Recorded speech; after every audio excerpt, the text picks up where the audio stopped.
Total War, a 16-year-old series of epic historical strategy games, and soon there will be a new entry, Total War Arena. This game will be something different. It will be all about multiplayer battles, but keeping the atmosphere of Total War alive. In this episode, the game designers themselves will talk about why they have chosen 10v10 battles, how the battles will play out, and talk about their plans for the future.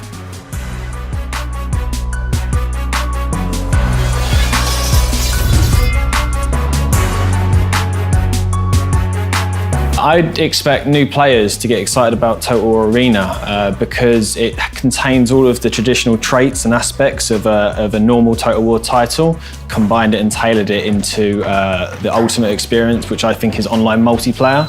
Difference in Total War Arena, if you haven't played it in the alpha, would be the diversity of unit types that we're offering. So when you pick up a spear unit, it actually plays totally differently. You have to put down a different game style almost to play with it in comparison to how you might play swords or cavalry or something like that. Difference between the classes between factions emphasized, so that mechanically feels a lot different. Not only are we tweaking and pulling on their statistics, but we're actually changing the way that the unit moves and functions. We wanted Total War Arena to have elements of not only strategy and teamwork, but also we wanted individuals to be able to display their skill levels. So that's the reason that we've made a lot of the abilities, a lot of the traits that are normally automatic in units, manual. When it comes to either, like skill versus tactics, both I think are equally important. Like the tactics will get you into the correct position, and in Total War Arena, positioning is a very important thing. You need to make sure that your units are in the right place at the right time to deliver that killing blow.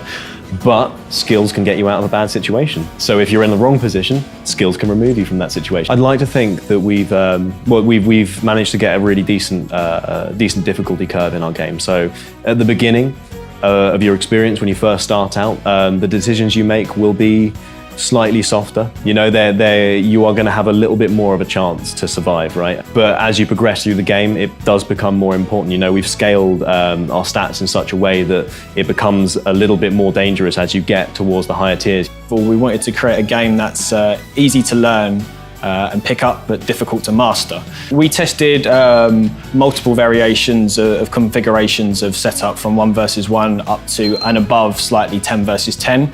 And we found that those configurations meant we had to change the unit compositions that players had to control. So what we've done is we've given the players free units to allow the ease of access to the game. But because it's 10 versus 10, you're still drawing that epicness, you're still drawing that mass warfare and what traditionally is Total War.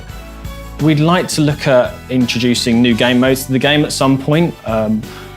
Right now, we really want to focus on just doing one right and getting the single gameplay to that point where it has so much replayability, so much depth, and really is very easy and accessible to understand. I think one of our biggest obstacles was the fact that we created this fantastic game, but it didn't have the life, it didn't have enough longevity to it. But now we've had a chance to really work on that core foundation, make sure that we can build it up. You never build a house on sand, right? It has to be absolutely solid.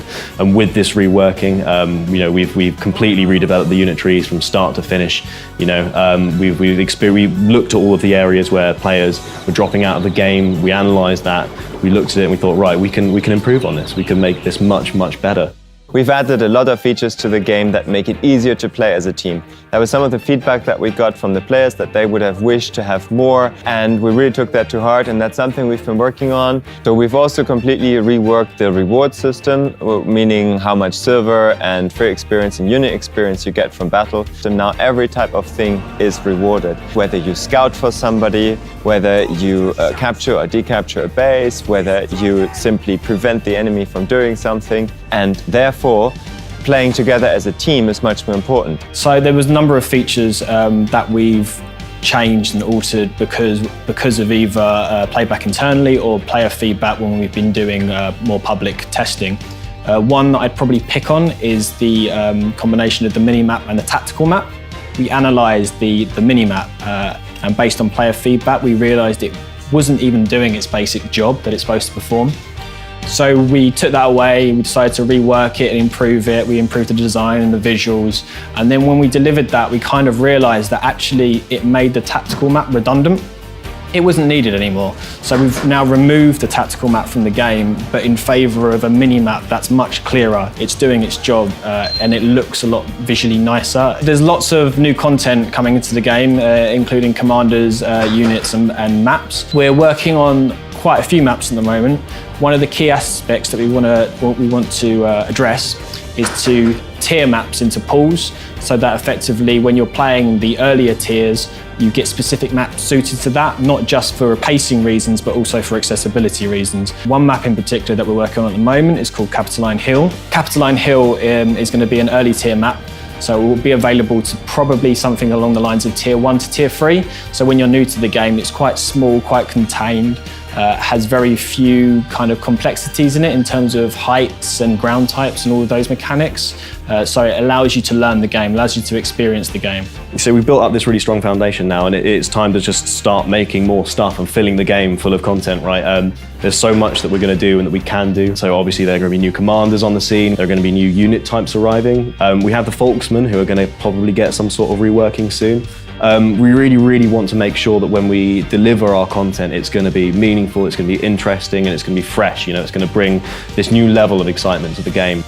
That's it for today. Stay tuned for more insights into the development of Total War Arena.